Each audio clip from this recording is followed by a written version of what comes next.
భార్గవి రాజు కథ. ఎపిసోడ్ వదలి ఆకాశ ఆలయంలో దివ్య గరుడుని పరీక్ష. వెలుగు రత్నాన్ని పొందిన తర్వాత భార్గవి రాజు పురాతన పటాన్ని అనుసరిస్తూ ఆకాశాన్ని తాకే మంచు పర్వతం శిఖరానికి చేరుకున్నారు. అక్కడ మేఘాలపై తేలియాడుతున్న ఒక అద్భుతమైన ఆకాశ ఆలయం కనిపించింది. ఆలయం చుట్టూ బంగారు పక్షులు ఎగురుతూ ఉండగా మధ్యలో ఒక భారీ గరుడు కాపలా కాస్తున్నాడు. ఆలయ ద్వారం మీద ఇలా రాసి ఉంది: ధైర్యం, దయ, విశ్వాసం ఉన్నవారికే ఆకాశరత్నం లభిస్తుంది. భార్గవి రాజు లోపలికి అడుగు పెట్టగానే దివ్య గరుడు తన భారీ రెక్కలను విప్పి గర్జించాడు. మీ హృదయం పవిత్రమైతే నా పరీక్షలో విజయం సాధిస్తారు అని గరుడు చెప్పాడు.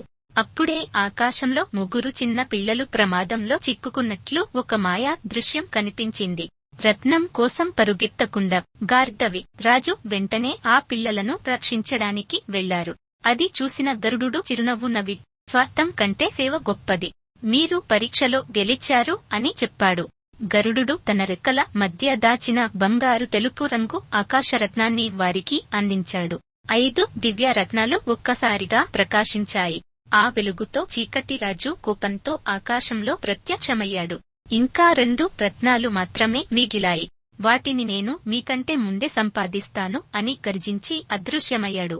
అప్పుడే పురాతన పటంపై చివరి 2 ప్రదేశాలు వెలిగాయి: భూమి ఆలయం మరియు కాల ఆలయం. భార్గవి రాజు తమ జీవితంలోనే అతిపెద్ద సాహసయాత్రకు సిద్ధమయ్యారు. కొనసాగుతుంది. ఎపిసోడ్